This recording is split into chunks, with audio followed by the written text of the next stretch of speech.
মুমতাজুলকে বলছি পরিষ্কার করে, মুমতাজুলকে বলছি আগে হারাম খাওয়া বন্ধ করো তুমি। মুমতাজুল, তোমার লেকচার আমি সহ্য করব না। তোমার লেকচার বেলডাঙ্গায় বেগুন বাড়িতে মেরে গেছো, এরপরে আসবা তুমি বেলডাঙ্গা মুর্শিদাবাদে কোথাও জালসা করতে, সেদিন তোমার সাথে আমি বোঝাপড়া করব। তুমি কত বড় দালাল হয়েছো। তুমি ইউটিউবার চালাও, ইউটিউবারদের পয়সা হারাম, লটারির পয়সা হারাম, তুমি আবার বড় বড় লেকচার মারছো। তুমি কোরআনের বিজ্ঞ ব্যক্তি হয়েছো, টাকা নিয়ে বক্তব্য দিতে এলে সেটাও তো হারাম। 100 বার। আমরা তো বলছি রাজনীতির ভাষণ দিতে যাই, কারোর সাথে টাকা নিয়ে করতে যাই না। 30 বছর আগে থেকে কংগ্রেস করতাম, তখন কংগ্রেসের নেতাদেরকে জেলায় আলী হোসেন মন্ডল বলে এক নেতা ছিল, তাকে যখন আমি কোনো সময় বলতে গিয়েছি যে আমাদের শক্তিপুরে আসেন, রেজিনগরে আসেন, একটা ভাষণ দিতে হবে একটা মিটিংয়ে, তা আমাকে বলতো আমার কাছে তো টাকা নাই, আমার অ্যাম্বাসাডারের 300 টাকা তেলের দিয়ে যাস তাহলে যাব। আমি কারো সাথে 300 টাকা নিয়ে তোমার মতন 15,000 টাকা অ্যাডভান্স নিয়ে বক্তৃতা করতে যাই না বন্ধু। তুমি আগে হারাম খাওয়া বন্ধ করো, তারপরে লেকচার মারবা। মমতাজুল, তোমার লেকচারের ধার ধারে না হুমায়ুন কবির। তুমি মুর্শিদাবাদে যেখানে জালসা করতে আসবা, তোমার সাথে ওই কথার কৈফত আমি নেবো, তারপরে তোমাকে ছাড়বো। দেখি তোমার পিছনে কে আছে, কটা লোক তোমাকে সাপোর্ট দেয়, দেখবো আমি।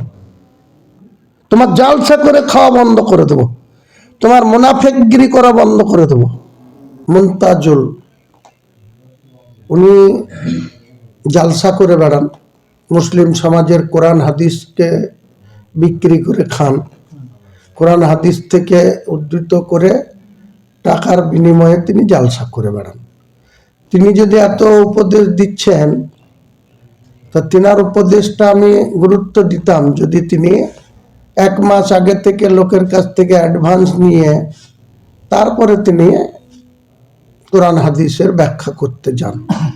আমরা রাজনীতি করি, রাজনীতির মঞ্চে আমরা যখন কোথাও কোনো মঞ্চে ভাষণ দেওয়ার জন্য, সে দমকল হোক, জলঙ্গি হোক, চাই জঙ্গিপুর হোক, চাই ফারাক্কা হোক, চাই রেজিনগর হোক, বেলডাঙ্গা হোক, কোথাও যখন আমরা রাজনৈতিক বক্তৃতা দেওয়ার জন্য কোনো মঞ্চে যাই, এই মুমতাজুলদের মতন আমরা কারোর সাথে অ্যাডভান্স নিই না, কারো কাছ থেকে তেলের পয়সাও চাই না।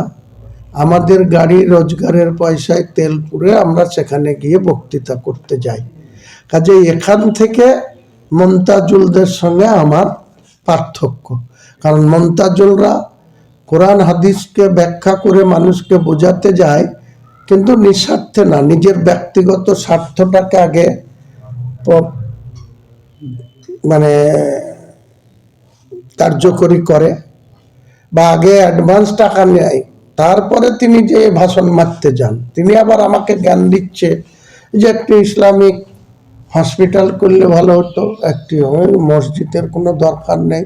আরে মসজিদের দরকার নাই, তা তোমার ভাষণের কি দরকার? তুমি যে ইউটিউব চালাও, ইউটিউব চালিয়ে পয়সা রোজগার করো, ওটা কোরআন হাদিস মোতাবেক হারাম। তুমি সেটা তো কাউকে প্রচার করো না বন্ধু, যে আমি হারাম খাই, হারামখোর। হারামখোরদের কথা আল্লাহ কোনোদিনই কবুল করবে না। কিছু লোক আছে লটারি পেটের দেয়, লটারি কাটে, লটারি বিক্রি করে, এই লটারির টাকাও, লটারি কাটাও হারাম, লটারির পয়সা খাওয়াও হারাম। তো এই সমস্ত জ্ঞানদাতাদের কোনো জ্ঞান আমি শুনবো না। আজকের দিনে আমি 5 ওয়াক্ত নামাজ পড়তে পারি না ঠিকই, সেটা আল্লাহর মাফ করবে, আল্লাহর কাছে ক্ষমা চাইব, কিন্তু এই ধরনের মুনাফেকদের কোনো সাজেশন। আরও কিছু মুর্শিদাবাদ জেলায় টুপি আর দাড়ি রেখে তৃণমূলের চাটুগিরি করে বেড়াচ্ছে, আর কিছু তৃণমূলের প্রশাসনের কাছে গিয়ে, পুলিশ প্রশাসনের কাছে বলুন আর সিভিল প্রশাসনের কাছে বলুন, গিয়ে তারা গাড়ির তেল নিচ্ছে। আর এই হারামখোররা, তোরা টুপি রেখে আর দাড়ি রেখে এই হারাম খাওয়া বন্ধ করবি কবে? তবে ভাষণ মারবি, আর তা নাহলে তোদের কি অবস্থা করব এই মুর্শিদাবাদ জেলায় তোরা বুঝতে পারবি। তোরা 3,000 টাকার ওয়াকফ বোর্ড থেকে টাকা দেয়, সরকারি কোষাগার থেকে দেয় না। সরকারি কোষাগার থেকে প্রথম 3 মাস 4 মাস দিয়েছিল, তারপরে কোনো জনৈক ব্যক্তি হাইকোর্টে কেস করে এই রাজ্য সরকারকে সেই টাকা দেয়া বন্ধ করেছিল। ভুলে গেছিস? মোনাফেকরা আবার আমাকে জ্ঞান দিচ্ছে যে এই করা উচিত না, এই করা উচিত না, কলেজ করুক, হসপিটাল করুক। আরে সরকার কিসের জন্য আছে? সরকার তো হসপিটাল করার জন্য আছে, সরকার তো কলেজ করার জন্য আছে, সরকার তো বিশ্ববিদ্যালয় করার জন্য আছে।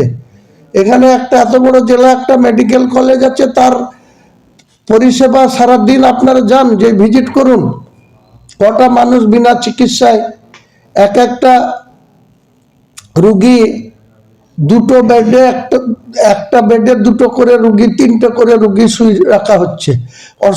সুস্থতা হওয়ার আগে তো আরো অসুস্থতা তার বেড়ে যাবে।